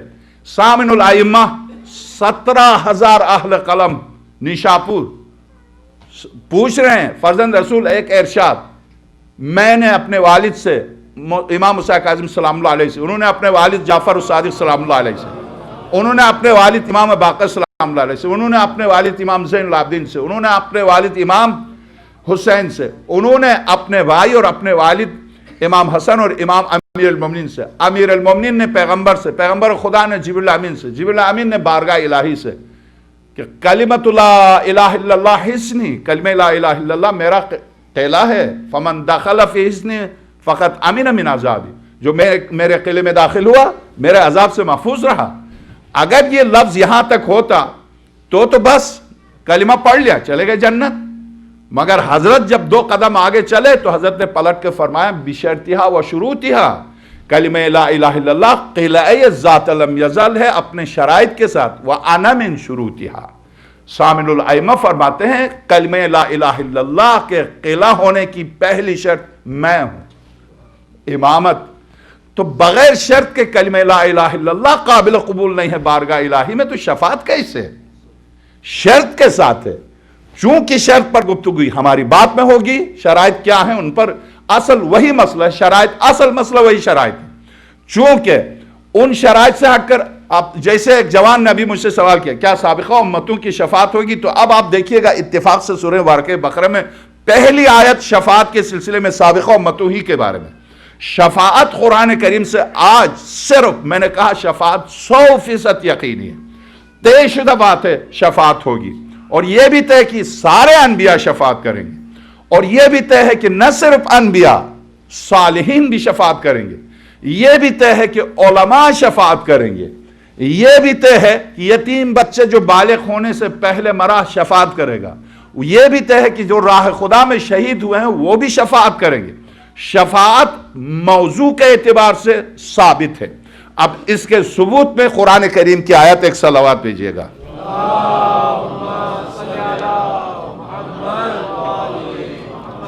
سورہ واقعہ بقرہ آیت نمبر 48، یہ بنی اسرائیل سے خطاب ہے۔ بسم اللہ الرحمن الرحیم۔ واتقوا یوما، ڈرو اس دن سے، لا تجزی نفس عن نفس شیئا، کوئی کسی کا بدلہ نہیں دے گا، ولا يقبل منها شفاعہ، اور کسی کی شفاعت وہاں قبول نہیں کی جائے گی، ولا يؤخذ منها عدل، اور وہاں کسی کی گواہی بھی کام نہیں آئے گی، ولا هم ينصرون، نہ ان کی مدد کی جائے گی۔ کہیں گے اثبات شفاعت کے لیے گفتگو کر رہے ہیں، آیت نفی شفاعت کر رہی ہے، آیت نفی شفاعت کر رہی ہے، اور مولوی اثبات شفاعت میں نفی شفاعت کی آیت پیش کر رہا۔ یاد رکھیے نفی خود اثبات ہے، اس کی وجہ کیا ہے؟ میں ابھی اس پر تفصیل سے گفتگو کرنے سے پہلے میں آپ کی خدمت میں عرض کروں کہ آدم اور حوا کا ذکر ہے۔ آدم حوا کا ذکر ہے قرآن کریم میں۔ قرآن کریم نے اس درخت کے پاس جانے سے روکا آدم اور حوا دونوں کو۔ لا تقربا هذه الشجرہ، یا آدم اسکن انت وزوجک الجنہ فلا تقربا هذه، آدم تم تیری بیوی چلے جاؤ جنت میں بس لو، جو چاہو کھا لو، ولا تقربا هذه الشجرہ، بس اس درخت کے قریب نہ جانا، جس سے پروردگار عالم نے روکا تھا۔ گئے، کھایا، جب نہی الہی کا مرتکب ہوا ایک نبی تو عصمت کہاں رہی؟ خود قرآن کریم سے اسی نہی سے عصمت ثابت ہے۔ کیسے؟ سورہ اعراف میں، سورہ بقرہ میں مسلسل آدم و حوا کا واقعہ ذکر کیا۔ سورہ طٰہٰ میں جا کر جب حضرت آدم اور حضرت حوا کھا چکے اور کھانے کے بعد جب ٹوکنے کا وقت آیا تو حضرت آدم کو ٹوکا، حوا کو نہیں ٹوکا۔ آدم سے کہا کہ تو نے یہ کیوں کیا؟ ہم نے منع کیا تھا، تو نے یہ کیوں کیا؟ یہ تو نے کیوں کیا، یہ آیت عصمت و عظمت آدم پر دلیل ہے، جبکہ خدا ٹوک رہا۔ کیسے؟ اگر یہ فعل حرام ہوتا تو حوا اور آدم دونوں کو ٹوک لیتا، تم دونوں نے کیوں کیا؟ تارک نماز کوئی بھی ترک کرے سب قابل مذمت ہیں، تارک حج کوئی بھی واجب، ترک کوئی بھی کرے مذمت ہے۔ جب مذمت ہے تو ترک کے مذمت پہ سب شامل ہیں، جو ترک کرے، ٹھیک۔ جب حکم الہی کی مخالفت تھی اور یہ حکم الہی حرام تھا، خدا نہ خواستہ، تو حرام کا ارتکاب دونوں نے کیا، چونکہ حکم دونوں کو تھا نہیں کھانا، کھایا دونوں نے۔ ٹوکنے کا وقت آیا سورہ طٰہٰ میں تو صرف آدم کو ٹوکا، حوا کو نہیں ٹوکا۔ خود یہ آدم کا ٹوکنا مقام ٹوک میں، حوا کا نہ ٹوکنا آدم کی عصمت کی دلیل ہے۔ کیا مطلب؟ مطلب یہ کہ حضرت حوا معصومہ نہیں، اس مقام نبوت کی معصومہ ہے، چونکہ وہاں گناہ کیا تھا؟ معصومہ۔ مقام نبوت کی عصمت اور ہے، عام غیر نبی کی عصمت اور ہے، مقام نبوت والی عصمت ان کے پاس نہیں ہے۔ تو چونکہ مقام نبوت کی عصمت حضرت حوا اس مقام میں نہیں ہے، اور چونکہ اس مقام عصمت نہ ہونے کی وجہ سے ان سے مکروہ کا صدور عین ممکن ہے، اور آدم جس مقام پر ہیں اس مقام کے لحاظ سے وہ مکروہ بھی کیوں کیا؟ میں ایک مثال دیتا ہوں۔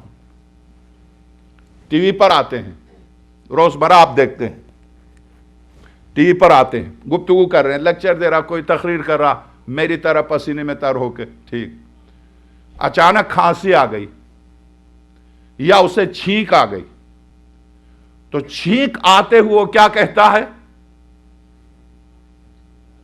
سوری، ایکسکیوز می، درست یہاں کے الفاظ، اچھا ہے، بہرحال اس نے کوئی جرم کیا جو ساری کہہ رہا؟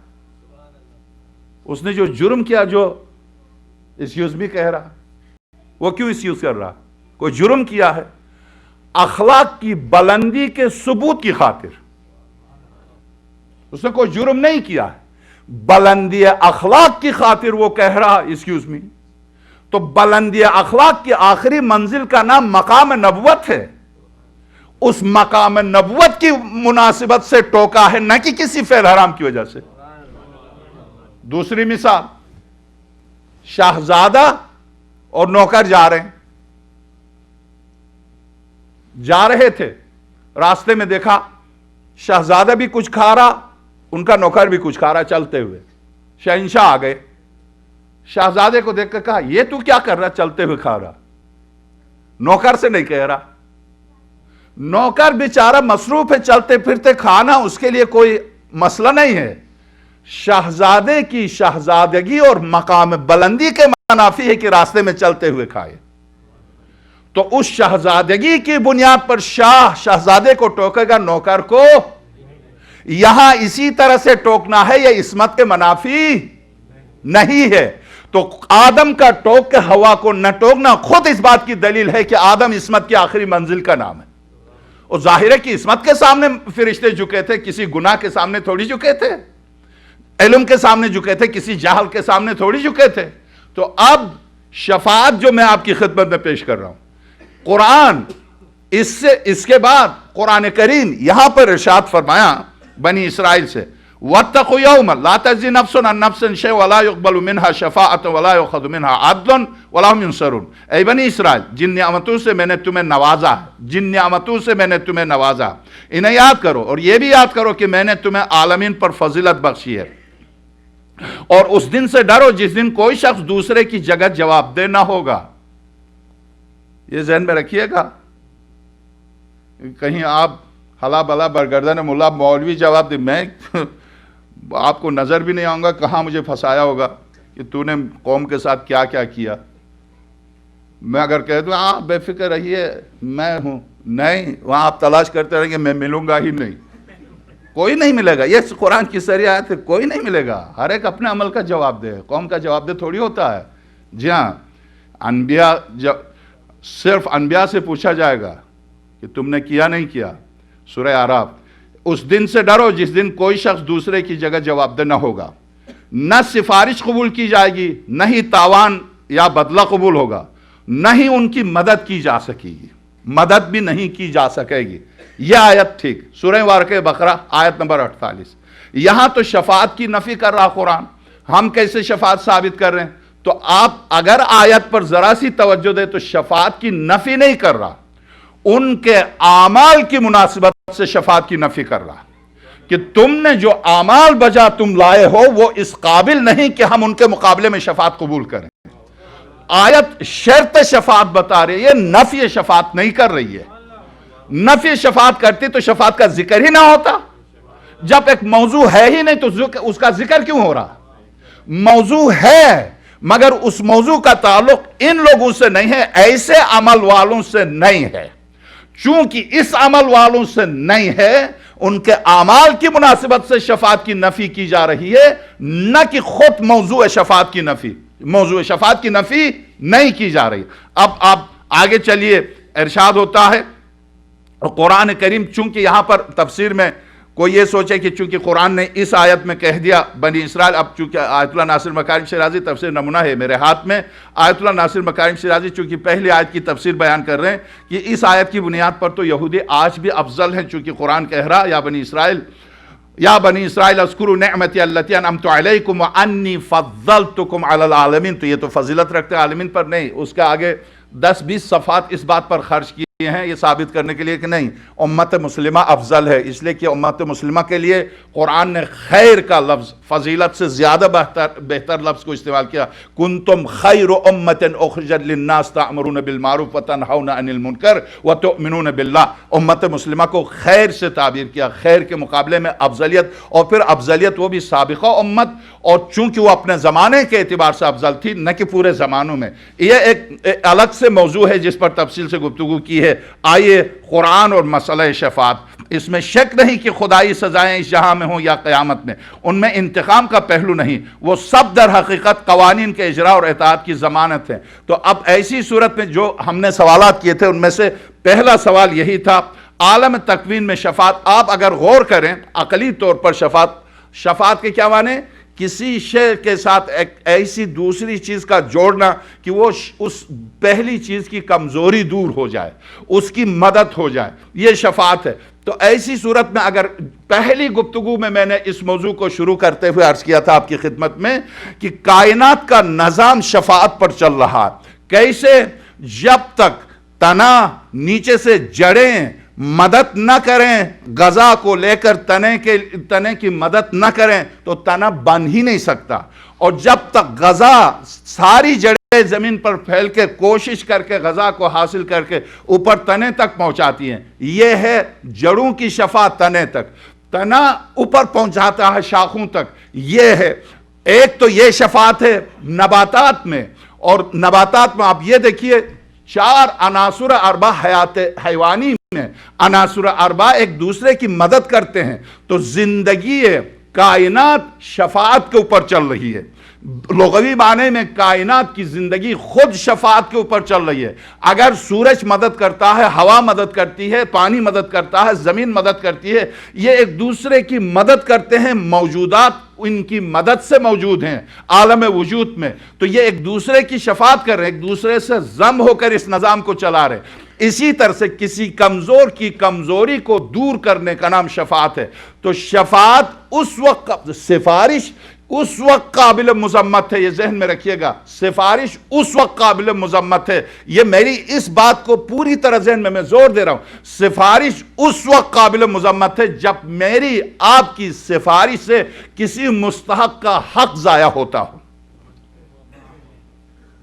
میری آپ کی سفارش سے، مثلا ایک شخص یونیورسٹی کا فارغ التحصیل ہے، دوسرا اسکول کا، مگر جو اسکول کا فارغ ہوتا ہے، ابھی ہائی اسکول کیا ہے، سبجیکٹ دونوں کا ایک ہی ہے، ملازمت کے لیے شرط ہے کہ کم سے کم ہائی اسکول ہو، کم سے کم ہائی اسکول ہو، ٹھیک، جس نے کم سے کم کیا تھا، باپ کی رسائی دور تک تھی، پہنچ گیا مثلا گورنر بن گیا، اور جس نے یونیورسٹی میں پی ایچ ڈی کیا تھا وہ ہو گیا اس کے نیچے لیکچرر یونیورسٹی میں، سفارش کی بنیاد پر جس کا حق گورنر بننے کا تھا، یہ حق تلفی ہوئی اس مستحق کی، یہ سفارش ناجائز ہے، یہ سفارش عدل کے خلاف ہے، یہ سفارش عین ظلم ہے، یہ سفارش انسانیت کی پامالی ہے، یہ سفارش قطعاً اسلام میں اس کی گنجائش نہیں ہے، ٹھیک۔ اس کی دوسری مثال، کسی کی حق تلفی نہیں ہوتی ہے، مثلا سورہ یوسف، سورہ بارکہ یوسف میں برادران یوسف آتے ہیں حضرت یعقوب کے پاس، حضرت یعقوب سلام اللہ علیہ سے کہتے ہیں بابا استغفر لنا، ہمارے لیے مغفرت طلب کیجئے۔ حضرت یعقوب کا یہ کہنا سوف استغفر لکم ربی، میں عنقریب اپنے پروردگار سے تمہارے لیے مغفرت طلب کروں گا، کیا مطلب؟ یعنی حضرت یعقوب سفارش کریں گے بارگاہ الہی میں اپنے بچوں کی کہ تو معاف کر دے، یہی تو ہے شفاعت، خواہ وہ زندگی میں ہو یا آخرت میں، یہی تو ہے شفاعت، یعنی طلب مغفرت کرنا، معاف کر دے۔ تو کیا حضرت یعقوب کی یہ دعا کہ بچوں کے لیے طلب مغفرت کرنا کسی اور بچے کی حق تلفی ہو رہی ہے؟ نہیں، حق تلفی نہیں ہو رہی ہے، اس لیے نہیں ہو رہی ہے کہ حضرت یوسف پہلے ہی معاف کر چکے ہیں۔ اگر حضرت یوسف معاف نہ کرتے، انہیں پورا حق تھا انتقام کا، وہ تو